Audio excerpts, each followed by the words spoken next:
3 сараас 1 нас хүртэл хүүхэд хэрхэн өсөх вэ?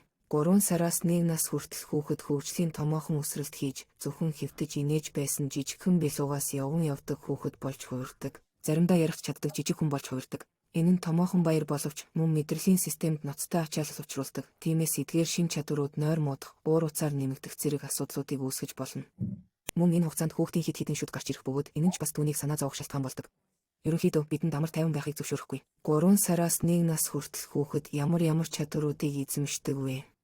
3 сараас 5 сарын хооронд хэвтэж эргэх, 5 сараас 8 сарын хооронд мөлхөх, 5 сараас 8 сарын хооронд дөрвөн хөлөж суух, 6 сараас 9 сарын хооронд суух, 7 сараас 10 сарын хооронд дэмжлэгтэйгээр зогсох, 9 сараас 12 сарын хооронд дэмжлэгтэйгээр алхах, 9 сараас 1 нас хүртэл биедаан алхах. Эдгээр нь ерөнхий тоо бөгөөд зарим хүүхдүүд хичээлэх хугацаанд бусдаасаа илүү хурдан хөгждөг. Энэ нь хэвийн зүйлс заримдаа бага зэрэг хоцрогдол гардаг. Энэ нь ч мөн ихэвчлэн хэвийн байдаг. Гэхдээ ямар нэгэн асуудал гарвал тэдгээрийг хүүхдийн эмчтэйгээ ярилцаж шаардлагатай бол неврологийн зөвлөгөө авахыг зөвлөж байна.